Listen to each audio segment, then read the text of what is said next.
এই যে আপনারা বলেন নাটক নাটক নাটক, ঠিক আছে, তাহলে আপনারা ওর আইফোনটা ফিরিয়ে দেন, ওর বড় টিকটক আইডি ফিরিয়ে দেন। পারবেন না। আপনারা পারবেন খালি সমালোচনা করতে, বুঝছেন, কারে নিয়ে কীভাবে সমালোচনা করা যায়। এখন প্রত্যেকটা স্বামী স্ত্রীর মাঝে ঝগড়া হওয়ার পরে যদি একবার কথা হয় তাহলে কিন্তু রাগটা থাকে না, বুঝছেন। তো এরকমই ও আমার সাথে কথা বলে না, আমি ওর সাথে কথা বলি না। তারপর একদিন শুনতে পারি ওর বাসায় আগুন লাগছে, ফোন চুরি হয়ে গেছে। তো আমি ভাবলাম ফোন চুরি হয়ে গেছে যখন বাসায় আগুন লাগছে তাহলে তো কষ্টে আছে, ওই সময় আমার পাশে থাকা দরকার। তো ওই সময় আমি কথা বলছি, কথা বলার পর তো কথা যখন হয়েই গেছে তখন তো আর রাগ থাকে না, এই জন্য আমি ওরা নিয়ে আসছি। এখন পর্যন্ত কিন্তু ওর আইডিটা ফেরত আনতে পারি নাই এবং ওর ফোন তো পাওয়া যায়ই নাই, ঠিক আছে। ফোন চেষ্টা করতেছে থানার মানুষ, যদি পাওয়া যায় তো আলহামদুলিল্লাহ। তো এই হলো কথা। এখন আপনারা অনেকেই অনেক রকম কমেন্ট করেন, সমালোচনা।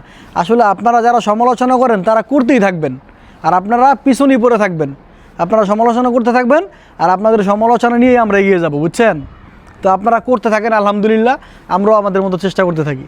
এত সমালোচনা আপনারা যে করেন, মানুষের সত্য মিথ্যা যাচাই না করে হুট করে এসে এটা কমেন্ট করে দেন, ঠিক আছে, সমস্যা নাই, আপনারা করতে থাকেন, আমরা আমাদের মতো থাকি, ঠিক আছে।